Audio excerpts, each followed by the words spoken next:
अस्सलाम वालेकुम प्यारे बच्चों, आज हमारा उर्दू का लेसन नंबर 7 है।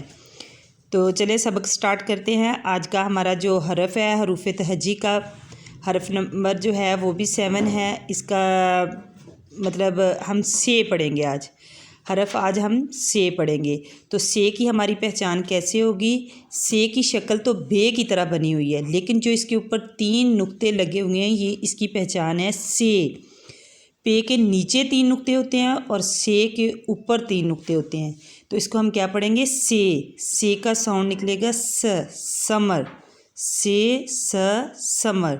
अब नीचे आए तो ये एग हमारे पास टूटा हुआ है और ये वाला क्या है? साबत, से साबत, से साबत, से समर, से साबत। तो बच्चों इनको बार बार रीड करें, बार बार वीडियो को देखा करें, पढ़ें, आपको पहचान हो जाए कि ये हरूफ तहजी का कौन सा हरफ है और इसके साथ जो बनी हुई तस्वीर है इसको हम कैसे बोल सकते हैं। से समर, से साबत। से की पहचान है, इसके ऊपर 3 नुक्ते हैं। से के ऊपर कितने नुक्ते हैं? 3, 1 2 3। से के ऊपर 3 नुक्ते हैं। से समर, से साबत। तो साथ में ही मैं आपको जो पिछले कुछ हरूफ हैं वो भी रिपीट करवा देती हूँ। अलीफ मद आ, अलीफ के ऊपर मद बनी हुई है। अलीफ मद आ, बे के नीचे 1 नुक्ता। बे के नीचे कितने नुक्ते हैं? 1। बे, पे के नीचे कितने नुक्ते हैं? 3। पे के नीचे कितने नुक्ते हैं? 3, 1 2 3। पे, और इसके बाद जो नेक्स्ट है वो है ते के ऊपर 2 नुक्ते। ते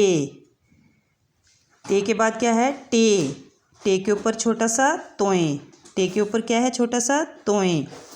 और टे के बाद जो आज हमने पढ़ा है वो हमारा हरफ है से के ऊपर 3 नुक्ते। से के ऊपर कितने नुक्ते हैं? 3। से साबत, से समर। तो बच्चों अपने दोस्तों के साथ वीडियो शेयर किया करें, वीडियो को लाइक किया करें, और जो चैनल पे बच्चे नए हैं वो चैनल को सब्सक्राइब कर लें, बेल आइकन के बटन को प्रेस कर लें ताकि उनको हर नई आने वाली वीडियो जो है वो टाइम से मिल जाए और वो कुछ सीख सकें, पढ़ सकें। वीडियो को लाइक करें, शेयर करें। मिलते हैं नेक्स्ट वीडियो में। ओके बच्चों, अल्लाह हाफ़िज़।